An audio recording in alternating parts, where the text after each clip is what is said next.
Seperti itu Pak Rahmat. Jadi Pak Janturi, Pak Misran, Nice. Pak Jiro maupun yang eh, kelompok tani Bobi bukan menginginkan ya, tapi bertanya terkait keberlanjutan penanaman atau budidaya matahari. Mungkin itu sebagai pengantar dari saya, Pak Rahmat. Kami persilakan Pak Rahmat kalau ada misalkan materi yang perlu di-share ke kami silakan. Sasa, Silakan Pak Rahmat. Nanti setelah Pak Rahmat menjelaskan, Sasa, mungkin masih ada bagaimana? pertanyaan dari Bapak-Bapak, kami persilakan. Nah, untuk sementara kami persilakan Pak. Ya. Ya, Assalamualaikum warahmatullahi wabarakatuh. Waalaikumsalam Pak Junedi, terima kasih Pak. Jadi kebetulan sih kita tidak menyiapkan materi dalam bentuk PowerPoint atau apa begitu ya, karena ya belum sempat disiapkan. Jadi kembali saya sampaikan seperti informasi awal dulu bahwa menarik sekali memang bunga matahari ini karena realnya kenyataannya di Indonesia itu konsumsinya sudah sangat besar. Kita semua tahu kan bahwa kita semua pernah makan barangkali kuaci yang bermerek Rebo lah, Indomaret atau yang lain-lain begitu. Jadi ternyata di balik itu semua Indonesia itu adalah pengimpor murni, net importer untuk komoditi pangan tersebut. Angkanya itu sekitar 20.000 ton per tahun. Itu diserap oleh industri besar, ya, salah satunya adalah Rebo itu, kemudian kacang dua kelinci, dia punya merek sama namanya Fuso, kemudian ada yang lain-lain. Rata-rata adalah impor dari Ukraina, Rusia, Cina. Tidak lebih dari itu. Sementara kita sendiri ya tidak punya produk, karena alasannya adalah faktor utama kita adalah tidak punya varietas. Artinya bunga matahari ada, tetapi bukan varietas yang unggul untuk dijadikan produksi untuk konsumsi maupun untuk produksi minyak. 20.000 ton itu adalah murni minyak ya. Jadi tantangan kita untuk melakukan swadaya saja sebenarnya sudah sangat besar. Itu setara dengan kira-kira 1.500 ton per bulan jumlah tersebut. Itu diserap oleh mungkin hanya 3 industri besar seperti itu. Dan sampai sekarang juga masih sangat tinggi sekali konsumsinya itu. Kalau kebetulan punya akses di Indomaret gitu mencari informasi seberapa besar sih sebenarnya konsumsi masyarakat kita itu, putaran penjualan mereka itu rata-rata 15 miliar per bulan. Hanya untuk menjual sekantong kuaci saja, 15 miliar. Lihat besarnya peluang tersebut kan, jadi ada sebuah perusahaan yang berinisiatif untuk mencoba melakukan budidaya swadaya lah, berupaya untuk swadaya pemenuhan kebutuhan yang sangat besar tersebut. Ya, jadi kebetulan kita telah berjumpa dengan perusahaan tersebut, Pak Mesran, Pak Jainuri gitu kan, dan mereka sangat berharap memang petani kita juga ikut menanam karena secara sumber daya alam, iklim, cuaca, tanah dan sebagainya, ternyata negeri kita tidak masalah, baik yang 0 dan di ketinggian 0 derajat 0 meter dari permukaan laut dengan kondisi tanah berpasir maupun dengan ketinggian 1.200 meter dari permukaan laut, tanahnya pegunungan, semuanya bagus. Bahkan tanah gambut juga sudah akan dicoba, tanah gambut yang pH rendah gitu. pH sekitar 5 juga ternyata tidak ada masalah di beberapa tempat, di Banyuwangi terutama. Pernah dicoba. Jadi hasilnya itu sudah mulai dilihat positif ya di Banyuwangi dekat pantai maupun di Garut dan Tasik yang ketinggiannya 1.200 meter. Hasilnya bagus dan dengan diameter rata-rata sekitar 30 cm optimal. Kita sengaja sudah melakukan uji di Bogor bersama Pak Januri. Alhamdulillah sudah bagus, dan minggu ini mestinya panen ya Pak Jen? Iya, betul. Minggu ini panen karena sudah waktunya cukup, dan kemudian karena situasi ada curah hujan yang cukup tinggi sehingga menyebabkan busuk batang. Itu memang jadi persoalan. Busuk batang karena curah hujan yang sangat tinggi, sehingga perlu sekali dilakukan penggulutan untuk kasus-kasus yang wilayah curah hujannya tinggi, gulut agak tinggi begitu, supaya tidak ada air yang tergenang di situ. Nah, terkait dengan pentingnya melakukan budidaya matahari, serapan untuk sebuah pabrik itu sekitar luasan tanam yang dibutuhkan itu sekitar 400 hektar supaya terjadi, kalau dibagi 4 berarti sekitar 100 hektar panen setiap bulan kali 10 ton rata-rata, 100 kali 10 ton. Jadi sekitar 1.000 ton kebutuhannya itu untuk satu pabrik. Sedang sampai besar begitu. Nah, program dari perusahaan mitra nanti yang akan menjadi buyer dari kalau kita mengusahakan bunga matahari itu adalah sekarang ini baru melakukan penanaman di kisaran angka sekitar 100 hektar tersebar di Jawa pada umumnya.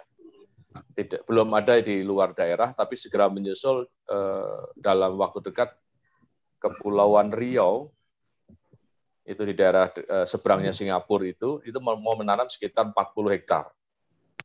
Kemudian Jambi di daerah Tanjung Jabung Barat itu karakter tanahnya lebih ke gambut dan asam. Mereka mau menanam sekitar 50-an hektar. Itu diinisiasi oleh Pemda yang menginisiasi orang anggota DPR. Ya, kalau yang di Riau dari Dinas Tenaga Kerja. Jadi memang karena menarik ya, barangkali mereka terus kemudian antusias sudah dicoba di skala kecil seperti kita dengan Pak Januri itu. Nah, setelah menunjukkan hasil bahwa memang kita bisa menumbuhkan di daerah itu, ya tentu saja dengan Pak Mesra juga sudah panen ya mestinya Pak ya sekarang ya, yang kemarin. Iya Pak. Insya Allah memang sebagian belum kering Pak, ya. Mungkin sudah mendekati kering. Umur sekitar 100 harian Pak, itu akan dipanen, ya, 90 sampai 100. Iya Pak. Jadi sampai saat ini barangkali ya kembali tadi ke yang tadi, kebutuhan tanaman itu kira-kira baru sekitar ya mungkin sekitar 200 yang sudah terpenuhi, jadi masih ada sekitar 200 lagi yang kalau misalkan kita mau terlibat dalam penanaman masih bisa di cover untuk diterima hasil panenan kita gitu Pak. Gitu. Nah, terkait keamanan dari usaha ini yang perlu disampaikan sebenarnya adalah bahwa kegiatan budidaya ini membuat ekosistem. Kenapa ekosistem? Gitu. Jadi kita harus yakin betul bahwa sumber bibit itu diambil dari tempat yang tertentu, begitu kan. Kemudian dibudidayakan oleh kelompok masyarakat, kelompok petani tertentu, dan hasilnya punya pasar yang tertentu, supaya menjaga bahwa ini tidak terjadi produk panenan yang bebas begitu, sehingga dengan kondisi yang bebas begitu orang bisa nanam di mana saja, nggak jelas dari mana asal usulnya. Itu yang terjadi adalah harga panenan itu kemudian menjadi jatuh, pasti gitu, pasti jatuh. Kalau semua orang punya pasti akan jatuh dan tidak terkontrol. Dan memang yang spesifik adalah karena yang tadi saya sampaikan bahwa Indonesia itu tidak punya varietas satu sumber genetik yang menghasilkan bunga matahari sebegitu besar ya Pak ya. Kalau kita lihat di tempat Pak Januri itu sudah setampah itu besarnya. Udah alhamdulillah sudah 25 cm yang kemarin kita lihat. memang kurang maksimal, tapi itu masalah yang harus sama-sama kita pelajari karena berbeda tempat tumbuh, maka dia berbeda persyaratan dan berbeda perlakuan. Tapi alhamdulillah sudah sampai 25 cm, artinya sudah ya tinggal kita lakukan improvement saja, perbaikan-perbaikan yang dirasa perlu. Gitu, Pak. Nah, sistem yang akan disampaikan kepada kita semua yang akan menanam itu adalah sistem kemitraan, Pak. Jadi begitu kita berniat akan menanam, maka produk panenan itu akan dijamin untuk diterima oleh si buyer. Dalam ini nanti yang akan menjadi mitra kita. Dia karena tidak adanya varietas bibit tadi itu, maka dia akan mengimpor bibit untuk dibudidayakan. Dan sayangnya adalah panenan dari bibit tadi itu, bibit yang impor tadi itu, kita coba ternyata memang tidak bisa dibudidayakan. Kalaupun tumbuh, memang bentuknya berbeda. Itu yang sudah kita buktikan. Jadi ya mau tidak mau tetap harus membeli karena memang varietas kita tidak punya. Mungkin dalam 2 tahun, 3 tahun ke depan rencananya sih akan dikembangkan untuk dibuat bibit dari perkembangan Indonesia gitu, kembangan Indonesia sendiri. Itu. Jadi poinnya adalah sejauh ini masih terbuka kesempatan untuk mengisi kekosongan kebutuhan yang 200 hektar dan kemudian pasarnya masih dijamin dengan kontrak khusus. Jadi kontrak khusus siapa yang menanam akan diambil oleh si pembeli itu yang kita bisa usahakan. Saya bisa bantu untuk mendapatkan kontrak tersebut. Jadi saya pada posisi ini adalah sebagai sebenarnya adalah sama-sama juga petaninya gitu ya. Jadi kita juga adalah di pihak petani bukan di pihak buyer sebenarnya. Tapi dengan buyer saya sudah janjikan bahwa karena ini menguntungkan, jadi gambarannya investasi itu adalah terakhir kemarin setelah didiskusikan panjang lebar di berbagai tempat, populasi efektif itu ternyata 30.000 saja. 30.000 dengan harapan dengan jarak yang agak lebar, maka hasilnya rata-rata sekitar 350 gram. Itu proyeksinya, harapannya begitu. Jadi yang dihasilkan kira-kira sekitar 10 ton. 10 ton dari 1 hektarnya, per hektarnya. Jadi agak lumayan mengecil ya kebutuhan investasinya itu karena hanya 30.000 populasi saja, nggak sampai 60.000 seperti yang dulu. Karena semakin rapat ternyata di Indonesia tidak sesuai. Mungkin di negara asalnya sana iya, karena dia kan subtropis, jadi nggak ada kelembaban, cuaca dingin tapi matahari terik, jadi lebih tepat. Tapi kalau kita nggak bisa, karena itu nanti menjadi jamur dan sebagainya. Di angka 30.000 itu yang paling bagus. Nah, nanti kalau misalkan ada sekelompok individu ataupun petani atau kelompok petani begitu ingin menanam, itu nanti akan diberikan pendampingan teknis supaya karena ternyata ada spesifik ya di daerah ini begini perlakuannya agak khusus begitu, nanti akan diberikan perlakuan teknis sehingga moga-moga didapat hasil yang baik dengan izin Allah. Jadi akan diupayakan sedemikian rupa. Ini akan ada dukungan dari si buyer setelah menjual benihnya, dia akan memberikan dukungan sampai panen bersama-sama bisa dinikmati oleh kedua belah pihak. Jadi si buyer juga mendapatkan pasokan yang kontinu dan ini gitu dan terjamin. Mungkin itu aja barangkali ya Pak ya yang kita sampaikan. Mungkin bisa Pak Jun bisa kita diskusi lah bagaimana kita juga nggak tahu minat dari masyarakat sekeliling kita gitu kan seperti apa.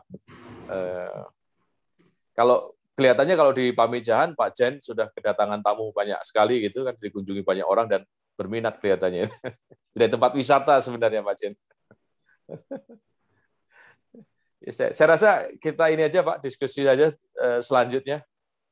Selanjutnya diskusi aja supaya apa yang ingin diketahui oleh petani bisa kita bantu jawab. Itu Pak Jun.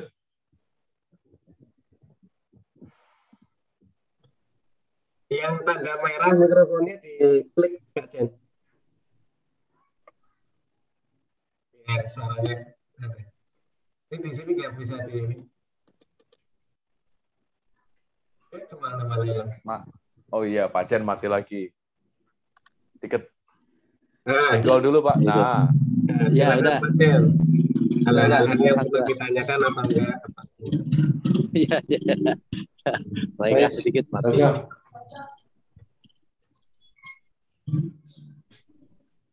Monggo Pak, silakan ada yang mungkin bisa didiskusikan. Di sini gimana?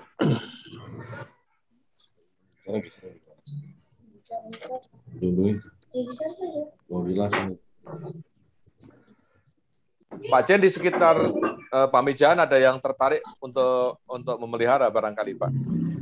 Insya Allah ada sepertinya Pak. Cuman tadi paling ya ujung-ujungnya kebentuk modal begitu aja.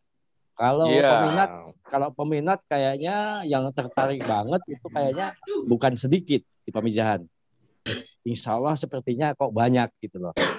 Cuman itu tadi kembali ujung-ujungnya pemodalan gitu. Jadi karena seperti beliau-beliau mereka yang minat, yang punya lahan atau yang minat itu mau kemana dia mengadunya gitu loh, yang belum tahu. Meskipun kita udah cerita, tapi kan belum pernah ketemu bapak-bapak gitu loh. Jadi masih belum ini. Kalau mungkin nantinya udah bisa ketemu bapak-bapak, ada pencerahan dari bapak-bapak, ada keterangan, ada penjelasan dari bapak-bapak, mungkin jauh lebih yakin lagi kayak mereka itu. Pengen ketemu sama bapak-bapak itu. Misalkan sama Pak Rahmat atau Pak Jun atau siapapun ya. Apalagi yang sanggup membiayai berikan gitu, membiayai pendanaan. Ya, pendanaan gitu. Ya mungkin memang kayak Bapak bilang tadi, pendanaan selain bukan cuma pendanaan tapi plus bimbingan tadi itu, penyuluhan istilahnya. Iya. Nah, itulah Pak. Ya. Mungkin ya kebetulan gini Pak, jadi masalah pendanaan itu ya memang masalah bersama-sama ya. Jadi, memang dari buyer tidak menjanjikan ada pendanaan. Dari kita pun dan Pak Jun mungkin juga belum ada pendanaan sampai sejauh ini ya. Saya sedang mencoba membackup kebutuhan tersebut dari beberapa jalur Pak. Jadi ada memang pendana pribadi begitu, mereka ada, tapi qadarullah sekarang belum juga menunjukkan kesepakatan karena mungkin dana belum terpegang. Tapi yang sudah sempat kita bicarakan adalah melalui jalur Bank Syariah yang BRI Syariah itu memberikan, saya sudah bicara panjang, mereka memberikan kurtani ya. Asal syaratnya tanah itu adalah milik pribadi bersertifikat atau pinjaman atau tanah garapan ya, artinya tanah garapan dari seseorang, tapi dengan syarat juga yang misalkan ada orang memiliki tanah 3 hektar digarap oleh orang masing-masing setengah. Jadi ada sekitar 5 orang. Nah, si pemilik tanah itu syaratnya, yang pemilik tanah bersertifikat itu, dia harus ikut menanam. Itu, jadi, tapi bisa dikondisikan sebenarnya. Digarap orang, tapi atas nama dia juga tak masalah. Jadi yang pemilik tanah itu harus, kalau misalkan dipinjamkan, digarap, disewa orang, pemilik tanah harus ikut menggarap. Ya, harus ikut menanam, gitu, supaya tidak terjadi nanti di tengah jalan diusir oleh yang pemilik lahan menjelang panen, diusir sehingga pendanaan dari Bank Syariah Indonesia tadi menjadi tidak bisa dikembalikan, itu syarat. Begitu Pak yang sudah bisa kita komunikasikan gitu kepada Bank Syariah Indonesia. Tapi sertifikat Pak Jen. Iya, sertifikat ya. Iya. Itu kan maksimal setiap orang sekitar 50 juta, Pak. Artinya 50 juta itu bisa 1 hektar. Bisa mengusahakan setengah sampai 1 hektar.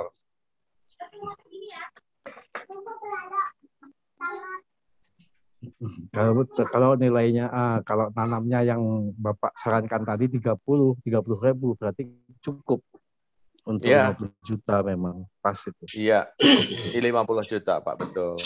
Cukup itu Pak. Ya, enggak usah memaksakan diri Pak, setengah pun jadilah. Toh, kalau BRI lebih suka katanya di angka Bank ex-BRI ya, yang Bank Syariah sekarang, tapi khusus ex-BRI Syariah, itu di angka 25 juta sebenarnya dia maunya, Pak. Jadi itu bisa di angka setengah hektar lah, nggak usah terlalu luas. Yang penting menanam dan menghasilkan.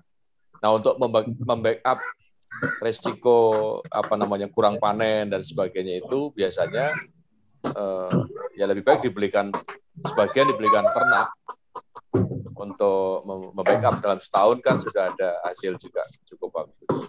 Iya. Sekaligus untuk integrated farming ya, menjadi sumber pupuk bagi bunga matahari itu, dan makannya si ternak ini kalau kambing dia bisa makan dari potongan daun yang 7 lembar di bawah itu Pak Jen. 7 lembar di bawah itu bisa dijadikan makanan kambing. Ya lumayan. Cukup banyak.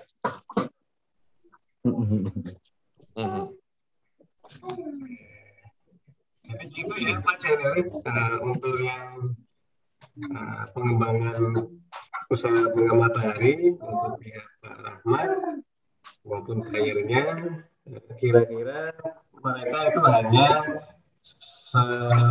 persediaannya membeli dan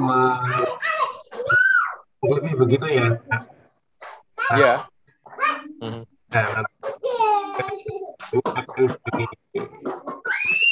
SPKS kan lah, atau ada surat perjanjian kerjasamanya.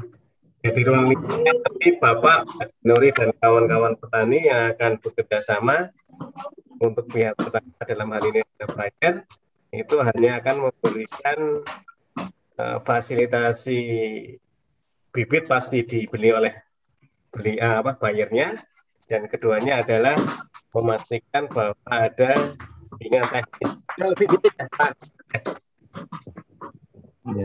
Ya. Kurang lebih gitu ya. Ya. Nah, ini kalau pendanaan mandiri ya Pak ya. Artinya kalau kita mendapatkan pendanaan baik dari Bank Syariah Indonesia ataupun ada kebetulan ada funder pendana yang mau memberikan pinjaman. Tetapi saya sudah seandainya gitu Pak Jun, ada kawan Pak Jun ingin berinvestasi, kemudian ya kalau kita bisa ketemu dengan mereka mau berinvestasi, kemudian menyewa tanah di Pamijahan dikelola oleh petani setempat, kita akan bekerja sama. Nah, kalau ini adalah investor, pengelolanya itu ada pengelola yang ada investor dan ada tim pelaksana petani yang pemilik lahan. Oke, skemanya seperti itu. Jadi nanti kalau ada investor berarti nanti untuk petani ada 2 kerjasama ya berarti ya? Enggak, petani tidak Pak. Yang bekerja sama tentu pengelolanya kan dengan si pembeli. Iya. Adapun petani, investor dan pengelola ini akan membuat membuat perjanjian tersendiri. Investor menyerahkan dana kepada pengelola, kemudian dengan petani itu berakad gitu kan, intinya adalah bagi kewajiban dan bagi hasil. Bagi kewajiban pendana tentu adalah menyediakan seluruh pembiayaan termasuk sewa lahan yang nggak tahu punya siapa, terserah, yang penting menyediakan lahan tertentu gitu kan, 0,5 hektar misalkan. Kemudian pengelola adalah ya membeli bibit, kemudian melakukan bimbingan teknis, menyalurkan hasil panen kepada si buyer, dan kemudian mendukung petani sebagai pelaksana harian melaksanakan day to day-nya pekerjaan di lapangan itu adalah petani itu. Nah, komposisi kemarin yang sudah kita sepakati dengan Pak Jen adalah 60 untuk investor, kemudian pengelola 20%, petani 20%. Setelah sewa tanah juga dibayar. Jadi di luar sewa tanah dibayar tersendiri. Dibayar sebagai investasi. Begitu, Pak. Nah, kalau misalkan petani itu adalah pemilik tanah, berarti si petani ini mendapatkan hak sewa tanah gitu di situ. Nah, itu kalau investor ya. Nah, kalau tidak kan berarti modelnya tetap satu tadi yang saya tanya bahwa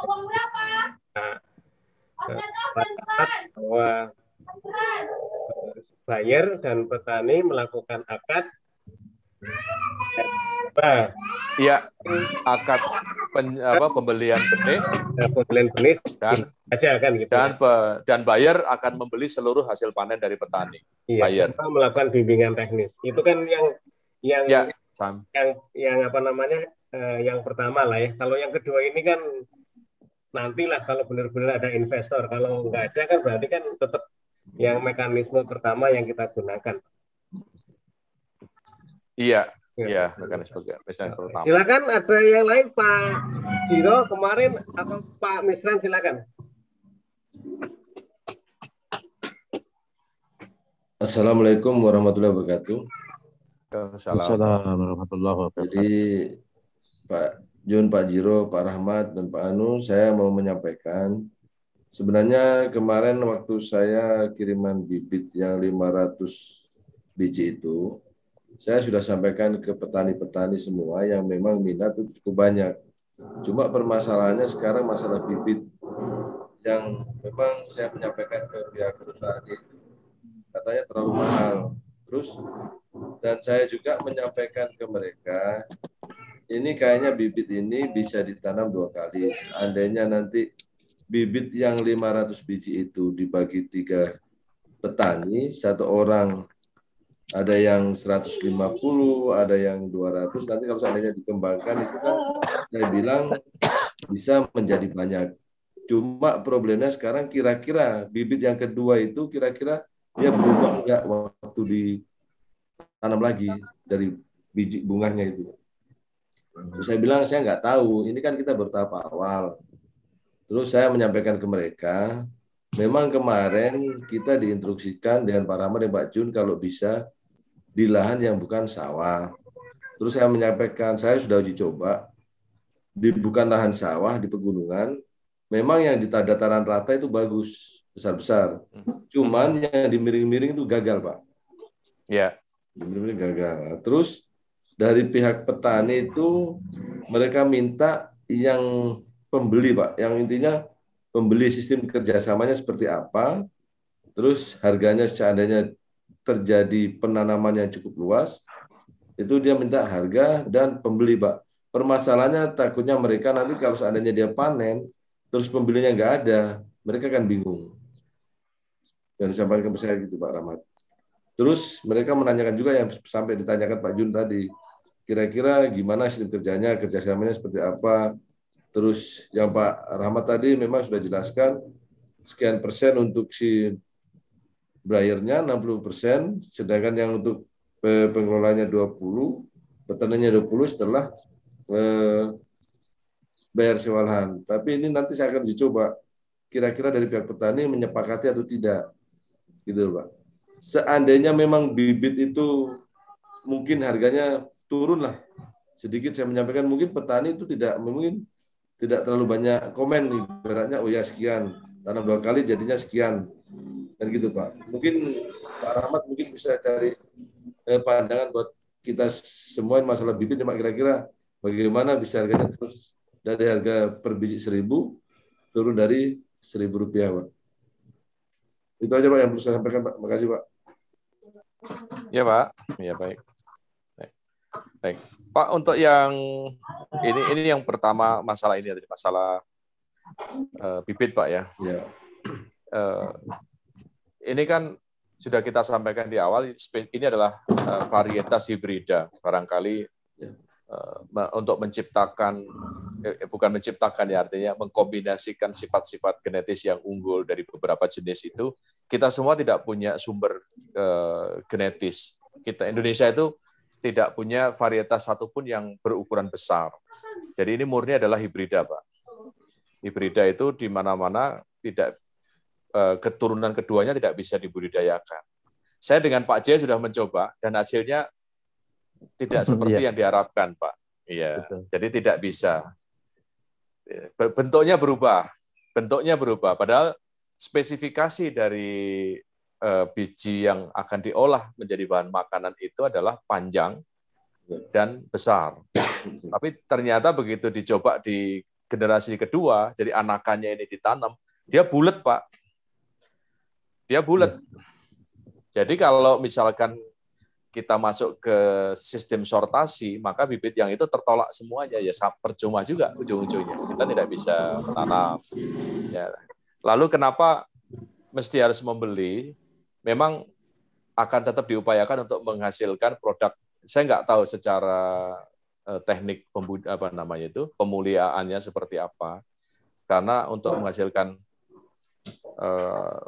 genetis pemuliaan itu, contoh kasus adalah minyak kayu putih yang diambil di Pulau Buru situ, sebelahnya Pak Jun itu, sebelah timurnya Pak Jun itu cukup lama juga itu, kalau nggak salah sekitar dari tahun 70-an itu Litbang Kehutanan itu melakukannya itu sampai ketemu genetis yang sangat bagus. Itu baru lokal Indonesia dengan Indonesia. Jadi mungkin jawaban kesimpulannya adalah tidak bisa dilakukan penanaman dari biji yang dihasilkan oleh tanaman pertama, Pak. Karena dari berbagai hal ya, bukan masalah tumbuhnya saja gitu. Yang kedua adalah memang iya, Pak. Jadi yang terbaik untuk tanaman bunga matahari ini adalah memang datarannya itu terairi kuncinya gitu. Kalau dia pegunungan jelas nggak mungkin. Lereng gunung gitu kan.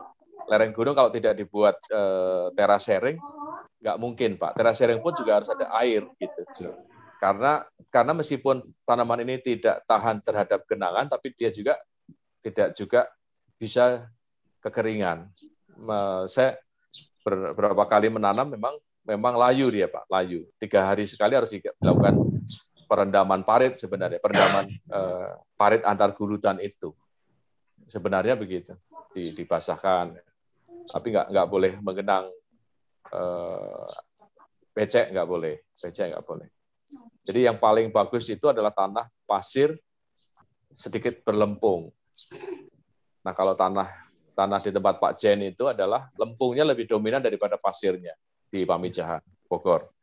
Jadi memang begitu turun hujan deras, kelebihan unsur nitrogen, dia bakteri jamur dan bakteri pembusuk mulai beraksi. Itu kasusnya. Itu satu, Pak. Kemudian yang ketiga adalah masalah investor. Perlu saya sampaikan bahwa yang disebut investor sebenarnya bukan buyer. Buyer dalam hal ini tidak terlibat di dalam investasi terhadap tanaman, Pak.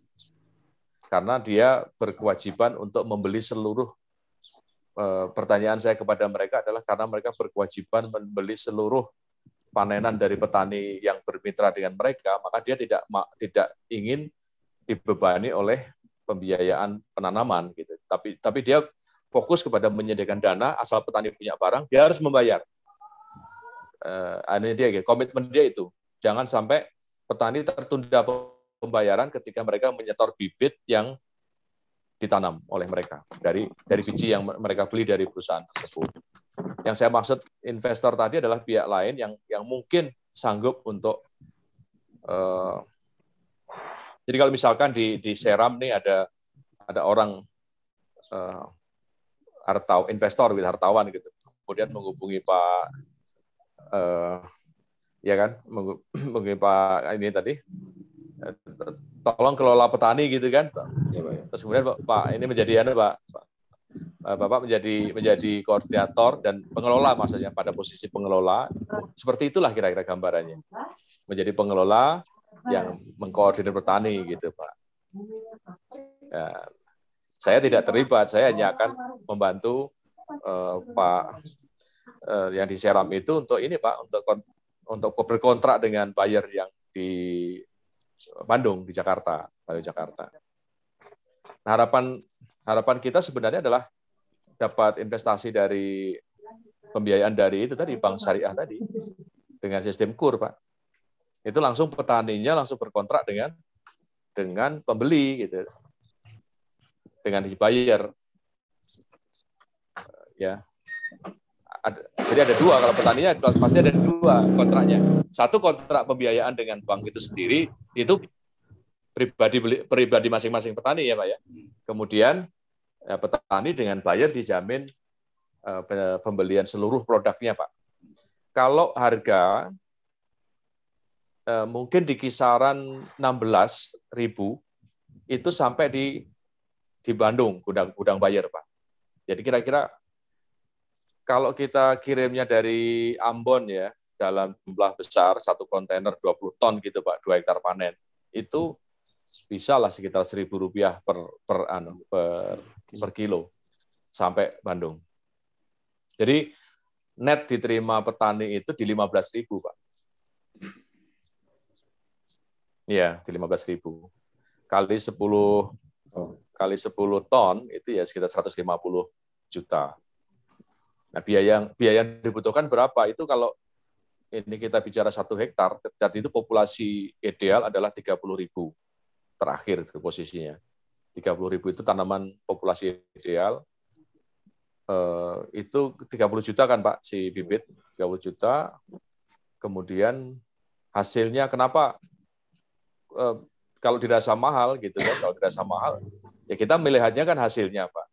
Memang mahal di harga bibit, tetapi kemudian 30 juta biaya bibit, kemudian untuk biaya budidayanya ya sekitar 30 juta. Sekitaran 30 juta. Tanah tidak sewa itu dalam hal ini. Totalnya jadi 60 juta kan Pak. 60 juta ya harapannya itu menghasilkan sekitar 150. Masih sangat bagus Pak. Untuk skala 1 hektar ya. Masih sangat bagus, di atas 100% dari biaya produksi. Ya kalau kita melihat mahalnya memang mahal Pak bibit, tetapi kalau dilihat kan ngitungnya kalau usaha analisa tani kan berapa modal, berapa hasil kan gitu Pak. Ya kita bisa nilai sendirilah Pak. 150% dalam 3 bulan. Ya, saya rasa mungkin belum ada yang mengalahkan analisa usaha ini gitu Pak sementara ini. Ya kan Pak. 150% dalam 3 bulan.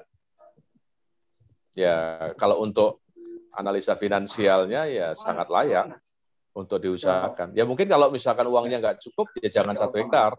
Mungkin ya setengah atau 1/4 nggak ada masalah Pak. Kan hasilnya juga cukup bagus. Hasilnya cukup bagus. Gitu Pak Misran. Ya Pak, makasih Pak. Iya Pak. Jadi mohon maaf nih, sementara ini investor belum ketemu kita. Itu aja persoalannya Pak. Ya, mungkin nanti suatu saat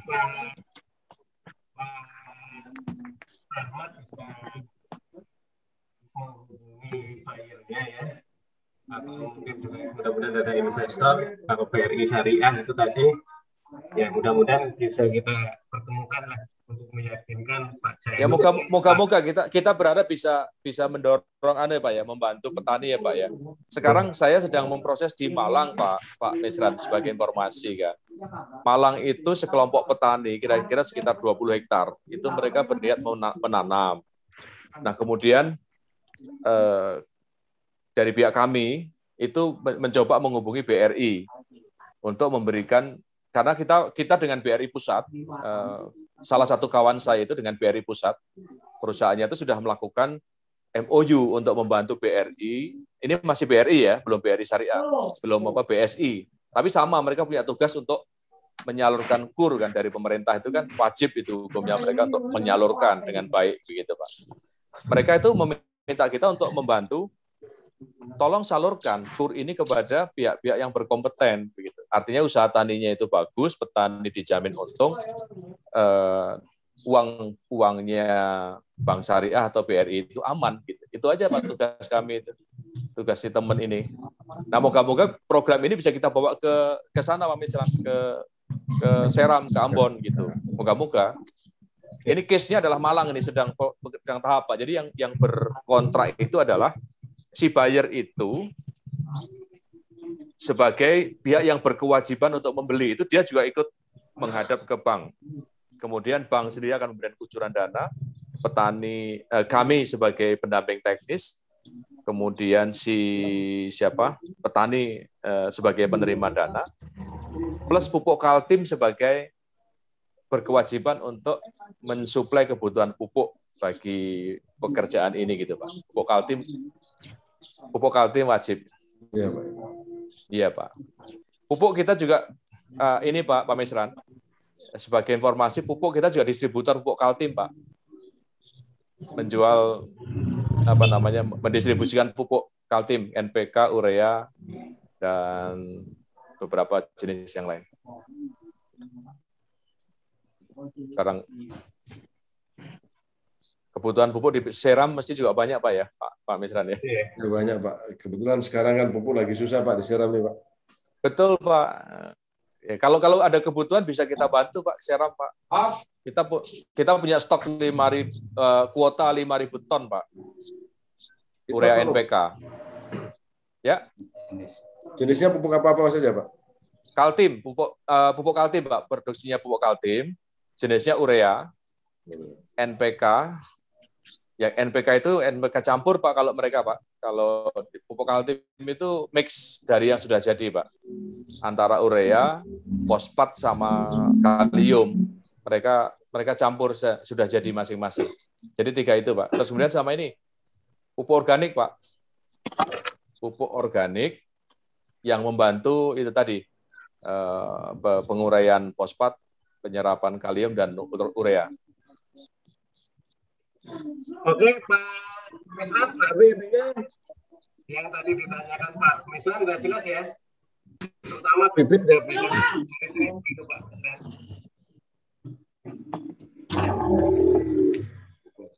Sudah jelas ya Pak Misran?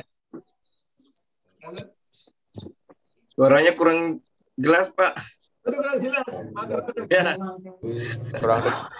Kurang dekat dengan mic. Ini mungkin laptopnya terlalu kecil ya, susah.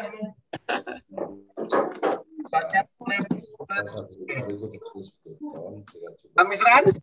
Iya Pak. Sudah jelas kan Pak tadi Pak? Ya syukur alhamdulillah Pak sudah jelas. Kebetulan saya ada sebelah saya ada petani satu. Saya turut mendengarkan. Ya kita ada komunikasi dengan petani yang saya undang Pak, dia mau datang. Saya bilang kalau penasaran, ayo saya undang datang supaya mendengarkan apa penjelasan Pak Rahmat dengan Pak Jun. Nah, ini beliau tadi datang. Oke, jadi intinya gini, dengar ya Pak ya? Ya dengar Pak. Oke. Jadi intinya dari Pak Rahmat itu pertama terkait buyer, kita kan tidak berandai-andai lah ya. Yang metode kedua tidak berandai-andai kalau andai kata ada investor, kita nggak berandai-andai ada investor dulu, tapi kita menggunakan mekanisme satu dulu yang sudah jelas, ya, yaitu antara kerjasama dengan petani dengan buyernya. Itu yang sudah jelas, karena kalau investor kan kita belum jelas juga, ini masih berandai-andai. Nah, kalau Ya, betul. Pekerjaan tadi, SPKS-nya tadi sudah diterangkan oleh Pak Rahmat bahwa buyer pasti akan membeli membeli barang ya, bunga matahari Hasil panen ya. Hasil panennya sesuai dengan spesifikasi tadi. Dan buyer akan mengirimkan pendampingan teknis. Itu ada juga saja yang menjadi kepastian bagi para petani. Sedangkan tadi yang ditanyakan oleh Pak Misran, apakah harga bibit ya, biji benih matahari itu bisa turun dari 1.000 mungkin bisa menjadi 500 atau berapa, ternyata tidak ya Pak Rahmat ya, itu harus tetap 1.000 ya. Ya impor, masalahnya sekarang masih sejauh ini masih impor, itu yang kita sayangkan. Jadi belum bisa dipaksakan untuk turun. Belum bisa diturunkan, Pak Rahmat. Saya juga sudah menego si buyer kan. Mereka begitu. Kami sedang mengembangkan diri untuk membuat genetis ciptaan Indonesia lah gitu kan. Tapi sementara ini mereka masih impor gitu. Jadi ya mau nggak mau kita harus membeli. Berarti intinya itu Pak Ya. Udah jelas ya Pak Misran ya? Ya Pak, siapa? Oke. Ada dari Pak Jiro, silakan Pak Jiro. Ya, saya Pak. Ya Pak. Assalamualaikum warahmatullahi wabarakatuh. Pak Rahmat yang saya hormati, Pak Jun, Pak Misran. Ya. Sebenarnya matahari ini kan saya baru dengar dari Pak Jun ya. Dari IG. Ya, memang kalau sepintas jujur saya juga tertarik Pak. Jadi karena ketertarikan kami Pak, saya sama Pak Jun juga sudah berupaya untuk menghubungi pokmas kami yang ada di BPDAS Pak. Saya kira kalau ada kejelasan Pak, rata-rata mereka ini Pak antusias sekali. Cuma seperti yang disampaikan Pak Misran tadi Pak, kita yang di Indonesia Timur ini Pak, memang terkendala dengan pemasarannya Pak, karena bukan baru pertama kali ini ya yang matahari ini ya, yang kemarin-kemarin juga ada Pak yang seperti ini, seperti apa pengembangan jahe. Ternyata masyarakat sudah produksi, jahenya nggak diambil Pak. Itu makanya saya kira mengawali kegiatan ini ya seperti yang disampaikan Pak Jun itu kita harus punya kontrak ya supaya mungkin situ ada keterikatan antara yang produsen sama yang pembelinya Pak. Ya. Kemudian itu tadi mungkin di dalam perjanjian itu ya. Mungkin dari pihak pembeli ya mungkin adakan pendampingan Pak, mungkin dari proses produksinya sampai pasca panennya Pak. Karena ya otomatis ya kalau seandainya tidak didampingi begitu Pak, karena ini kan hal yang baru Pak bagi kita. Ya memang kalau kita lihat sepintas Pak ya, bunga matahari itu kan di sini juga ada yang pernah kembangkan Pak. Tapi memang alhamdulillah produksinya bagus Pak. Cuma sampai ke taraf pasarannya kita belum sampai itu ya, belum sampai tahu bahwa itu siapa yang ngambil. Tapi kalau lihat sepintas yang di tanah masyarakat itu bagus Pak. Kemarin di sini juga kan ada di Ambon sini Pak. Ternyata dia jadikan itu tempat wisata. Iya, betul. Ya. Sangat berpotensi Pak untuk jadi tempat wisata. Kalau yang tadi yang disampaikan Pak Misran itu kalau produksinya bagus Pak, saya kira untuk lahan itu Pak yang masih cukup tersedia ya Pak ya, di sini masih cukup tersedia. Jadi hanya itu aja Pak yang kendalanya bagi kami di sini untuk pemasarannya, kemudian pendampingan mengenai teknisnya itu Pak. Kemudian ya, Pak, untuk masalah pembibitan, masalah bibitnya Pak, itu kan bibit F1 ya Pak ya yang dikembangkan di sini, yang ya, sekarang dikembangkan tuh. Iya betul. Ya. Hibrida F1. Iya. Itu memang nggak bisa ya Pak ya kalau itu F1-nya dikembangkan lagi. Karena mungkin juga Pak, kalau yang setelah F1 dikembangkan, ya mungkin diulang di areal itu, mungkin perawatannya kurang bagus, atau ya kebetulan iklimnya yang nggak pas, ya mungkin produksinya beda Pak. Tapi bagaimana seandainya kalau F1 itu kita kembangkan kembali, tapi hasilnya seperti yang F1 yang awal itu Pak. Kira-kira itu bisa nggak Pak? Supaya ya mungkin dari segi modal untuk biaya bibit itu bisa dikurangi begitu. Mungkin sementara itu Pak yang ya Pak, baik. Silakan baik. Pak Rahmat. Ya, baik. Jadi saya juga apa namanya berdiskusi dan bertemu dengan beberapa peminat ya Pak ya, banyak. Saya sendiri pun juga sama gitu kan pada posisi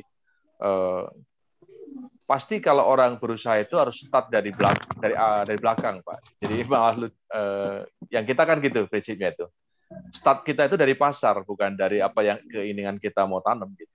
Jadi pasar kita harus jelas, baru kita mengadakan budidayanya. Sebab budaya itu ya bukan hal yang terlalu sulit, yang namanya Allah ciptakan tanah subur dan sebagainya, pasti kita tahulah, bisa belajar begitu Pak. Tapi kalau pasarnya tidak ada kan risiko. Seperti sekarang pasar ada beberapa komoditi yang sudah sangat gencar dianjurkan, kemudian ternyata pasarnya kalkulasinya meleset, ya sudah harganya jatuh, gitu Pak. Jadi saya pun juga menekankan kepada si buyer dalam komunikasi kita kan, bahwa yang dibutuhkan petani itu adalah kepastian bahwa produknya itu dibeli, gitu. Dan sama-sama dipahami juga akhirnya karena buyer kita ini adalah pembina ini Pak, dia dari Pemda Jawa Barat. Jadi selama ini memang kegiatan dari beliau ini adalah membina kelompok-kelompok petani untuk apa ya, orang dinas pertanian Pak, dinas pertanian yang membina petani begitu asalnya kan. Kemudian ada ya, produk baru ini, komoditi baru ini, kemudian beliau keluar dan berniat mengembangkan matahari. Dan beliau inilah yang menjadi pembimbing teknis dari beberapa tempat petani budidaya itu, mulai dari Ciamis, Garut, Tasik, Bogor juga termasuk nanti, gitu Pak. Jadi makanya kemudian sepakat bahwa memang harus ada kontrak pembelian. Pada saat petani itu berniat menanam dengan membeli bibit, maka harus ada kontrak pembelian. Dan itu dibuktikan bahwa sekarang ini petani yang nyoba tanam ya sekitar 100 meter persegi atau beberapa biji bibit mereka coba tanam itu, 1 kilo 2 kilo pun sama mereka dijemput untuk dibeli gitu. Maksudnya apa gitu, saya tanya gitu kan, bahwa ini menunjukkan keseriusan dia bahwa membeli produk petani itu dia nggak main-main gitu, mereka itu. Setelah mereka bina ya panen, kabarin, mereka jemput. Kebetulan Garut kan nggak terlalu jauh Pak, Garut Tasik masih bisa terjangkau oleh ya 2 jam 3 jam perjalanan mobil nyampe gitu. Nah cuman kalau Ambon ya, Seram Ambon ini problem kita adalah logistik kan Pak. Makanya saya tadi mengatakan sepanjang kita bisa kumpulkan sampai misalkan 1 kontainer yang 20 feet, itu kan sekitar kira-kira 20 ton lah kira-kira. Kira-kira 20 ton itu didapatkan dari panenan 2 hektar. Ya kalau ini logistik di luar ini ya Pak ya, di luar istilahnya di luar pemikiran si buyer. Kalau kita sendiri bisa mengatasi logistik itu dengan kontainer sampai ke Semarang, kemudian ditarik ke Bandung, maka itu nggak mahal Pak kalau ditarik dalam jumlah 20 ton tadi itu. Nggak mahal. Kenanya paling ya sekitar 1.000-an kalau menurut saya sih, kalkulasinya. Iya, soalnya kalau dari Maluku Utara itu aja bawa kelapa ke Surabaya itu cuma Rp500 per kilo. Gitu. Kelapa dari Halmahera itu Pak. Kelapa kopra itu jatuhnya di 500. Saya kira sama lah. Ambon apalagi lebih intensif lalu lintas kapal. Kemudian masalah bibit Pak, ini kan F1 ya. Kalau kita katakan mahal, kita sangka mahal gitu ya. Saya pernah coba bandingkan dengan membeli bibit melon orange, rock apa nama itu, sweet rock ya Pak ya, yang orange itu. Ternyata dia 10.000 dapatnya cuma 10 biji juga Pak, melon Pak. Ukurannya cuma 0,5 senti bibitnya Pak. Jadi ternyata sama aja. Jadi memang, jadi ya imbang-imbang aja, mahal nggak mahal gitu. Padahal melon produksi Kediri Pak, cuman Pak produksi Pare itu aja, panah merah. Gitu Pak. Ini F1 dan saya sudah pertanyaan tadi sama dengan Pak Meslan tanyakan kan, bisa nggak F1-nya, F2-nya bisa dikembangkan kembali. Setahu saya namanya hibrida Pak ya, seperti pepaya California. Itu kalau dikembangkan dari biji yang dibeli dari supermarket gitu, kita tanam ya. Ya tumbuh Pak, besar, tumbuh, tapi begitu dimakan rasanya hambar. Jadi kehilangan sifat utamanya gitu. Pepaya yang renyah manis itu jadi hambar, jadi kuning warnanya. Itu gara-gara itu juga. Memang ada penurunan genetis, Pak. Dan itu saya buktikan bersama Pak Jenuri itu, Pak, yang di Pamijahan. Kami panen mungkin minggu depan ini panen, Sabtu Minggu ini panen dan kita coba pipil. Bentuk fisik dari F2 itu, Pak, berubah gitu. Berubah yang notabene adalah spesifikasinya tidak seperti yang disyaratkan untuk ini gitu Pak, untuk apa? Untuk kacang seperti kacang itu kan, kacang Garuda itu dia spesifikasinya kacang harus 2 biji gitu, nggak mau 3, nggak boleh 3, nggak boleh 4. Itu kalau ada orang setor kacang dengan 3 biji, 3 polong, ditolak. Ini terkait dengan ini kan Pak, terkait dengan citra produk. Kacang 2 biji. Iya.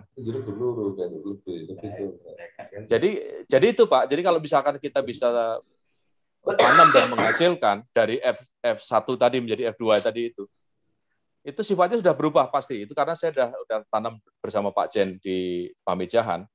Kita coba, kita buktikan kan. Ternyata berubah, dan kalau kemudian disortir dengan spesifikasi, gagal Pak, gagal masuk. Karena dia bulat seperti biji waluh, biji labu, bulat, bentuknya seperti itu. Cenderung nggak memanjang gitu, enggak. Ya, itu kira-kira Pak. Ya, terima kasih. Jelas Mas Jira? Ya, jelas. Ya. Oke. Gimana, masih ada hal yang perlu disampaikan Pak? Saya ingin menyampaikan satu item saja. Kira-kira kalau biji itu tidak ditaruh di polybed, yang di polybed, kita langsung tanam di gulutan, kira-kira punya problem nggak Pak? Iya Pak. Jadi memang ada dua cara ya menanam itu. Langsung di direct seeding itu langsung ditanam di gulutan. Itu tidak ada masalah, bisa tumbuh asalkan curah hujan tidak terlalu tinggi.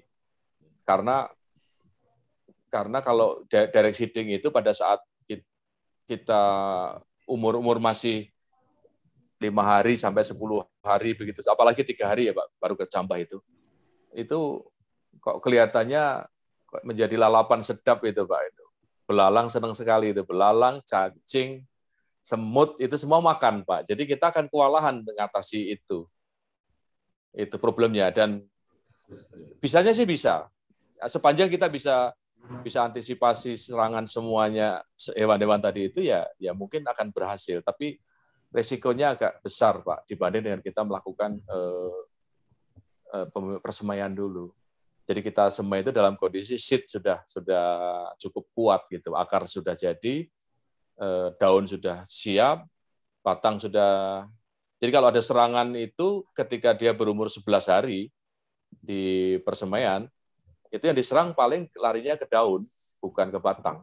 Dan kalau kecil itu di lapangan itu langsung nggak tahu itu tiba-tiba diangkat sama semut itu sampai ke biji-bijinya diangkat ke atas. Lokasi di mana kemarin, Ciapus tempatnya Pak Jun itu. Di Sukoharjo. Ya, Sukoharjo. Diangkat semua sama semut. Semua keluar itu. Baru ditanam kemarin, hari ini semua udah keluar. Isinya kosong. Jawabannya. Gitu Pak. Oke. Ada lagi Pak Jenuri atau yang lain silakan. Kalau saya dari Zainuri cukup Pak. Cukup Pak. Ya. Kalau dari saya cukup Pak. Pak Ciro ada yang lain? Ya. Ya, kalau dari saya ya Pak, yang saya titik beratkan yang tadi, yang perjanjiannya itu Pak. Iya Pak. Iya. Ya setidaknya kalau kita sudah pegang perjanjian, petani aman lah Pak. sepanjang administratif ya muka-muka aman lah sampai ke ini. Mereka sudah tunjukkan bahwa soalnya kemarin Pak baru sepintas aja sudah ada yang tertarik Pak, karena apalagi sekarang kan kalau di sini nih selalu mengalami gagal panen petani-petani di sini, dan dari usianya kan cukup singkat Pak, cukup singkat. Kalau seandainya mereka nanam cabai 3 bulan itu kan baru awalnya panen ya. Nah, itu pun panen pertama. Itu pun kalau berhasil Pak. Tapi kalau bunga matahari ini kan 3 bulan itu sudah 3 bulan sampai 4 bulan kan sudah bisa dipanen. Nah, itu yang ketertarikan mereka Pak. 3 bulan Pak ya. Jadi ternyata 90 hari itu usia optimal. Nanti kalau kita terusin sampai 100 hari itu ternyata dia keburu berbulu Pak. Ya. Keburu berbulu, jadi fisiknya ternyata tidak bagus. Berbulu. Baik Pak. Oke Pak Jero. Pak Jero tidak satu kantor dengan Pak Jun. Seram Timur Pak Jero.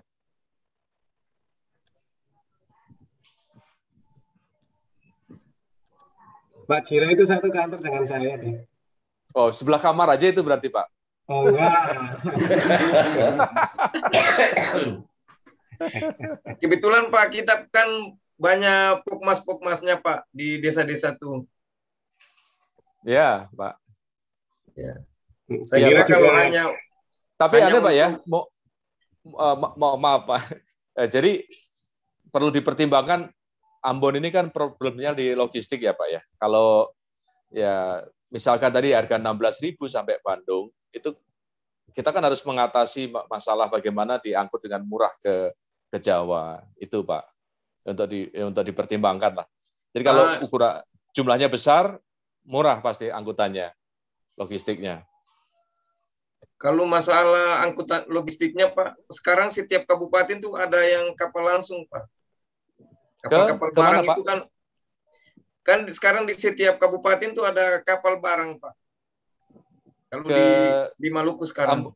Ke Ambon Pak ya? Tidak, langsung ke Surabaya. Oh, syukurlah kalau gitu. Ya. Harganya murah harusnya Pak ya? Iya, kalau di kabupaten Pak, kalau yang ini masih hitung tonase ya. Kalau 1 ton tuh biasanya 600 sekarang Pak. 600.000 Pak? 600.000. Oh, masih murah Pak berarti Pak. Ya. Berarti sampai Surabaya 600 ya Pak ya? Iya. 600 Surabaya ke sini jalan darat masih murah Pak. Masih betul berarti masih 1.000 tadi Pak perhitungan saya Pak. Ya, aman Pak kalau gitu Pak. Rata-rata di kabupaten sudah ada itu Pak angkutan. Iya Pak, berarti kalau 600 sampai sudah mencapai Surabaya masih aman Pak berarti Pak. Di Rp1.000 udah selesai itu. Masyarakat di sini Pak yang penting ada pembelinya. Iya Pak, ya kita usahakan sign kontrak di awal. Saya akan bantu untuk ngawal mereka nerima Pak. Saya kira kalau untuk luasan-luasan ya 10-20 itu saya kira masih kecil itu ya. Iya Pak, iya. Ya, mestinya Indonesia Timur ya Pak ya. Iya. Seram Ambon itu cuacanya sangat mendukung Pak. Jadi kuncinya matahari terik tapi air ada gitu Pak. Air ada. Iya. Itu luar biasa itu.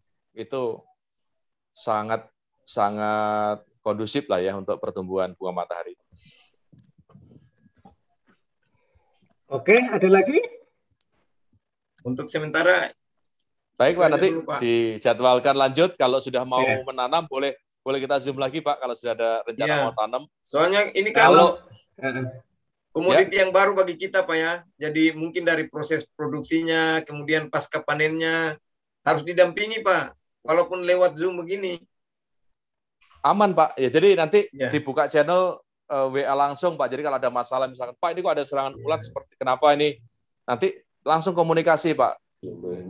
Langsung komunikasi. Ini kenapa ini Pak ada kok di foto ada kasus begitu nanti di sepanjang apa namanya Pak, sepanjang kalau atau stafnya Pak Jun nanti berangkat ke sini untuk apa namanya sharing di staf yang di Ambon itu nanti bisa bantu-bantu. Asal diizinkan sama Pak Jun, Pak. Itu dia, Pak.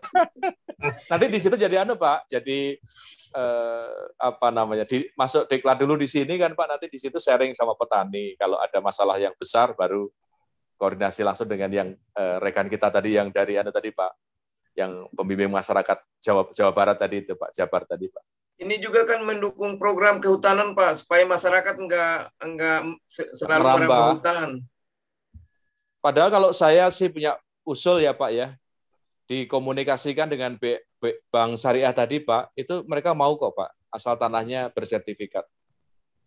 Mereka mau. Asal ada pembelinya yang jelas gitu. Oke. Ada yang lain Pak Ciro? Ya. Ini udah jam 6 mau maghrib di waktu Indonesia Barat ini. Iya Pak. Ya, cukup dulu ya, Pak. Sedang ya, lagi azan nih Pak. Nanti kita mudah-mudahan bisa mengadakan pertemuan lagi walaupun dengan Zoom. Iya Pak, kalau sudah jadi gini mungkin saya menjelang menanam kita Zoom lagi. Nanti kita simpulkan bapak-bapak ya, nggak ada ibu ini. Iya. Yang pertama petani itu petani baik Pak Januri, ada di Pak Misran maupun Pak Ciro itu antusias untuk menanam bunga matahari. Cuman harus ada kepastian yang membeli. Kepastian yang membeli salah satunya ada buyer yang melakukan kerjasama secara tertulis dengan para petani. Itu yang pertama kesimpulan kita ya. Yang keduanya ini terkait dengan kesimpulan pertama, tadi Pak Rahmat sudah menjelaskan bahwa buyer akan melakukan akad ya, akan melakukan kerjasama tertulis dengan para petani ketika membeli bibit, kan gitu ya Pak Rahmat ya, membeli bibit, ada kontrak kesepakatan bahwa hasil panen dari bibit tadi akan dibeli oleh buyernya. Yang keduanya adalah pihak buyer akan melakukan bimbingan teknis kepada para petani. Jadi kontrak tadi kurang lebih berisi tadi kepastian buyer membeli hasil bunga matahari dari bapak-bapak.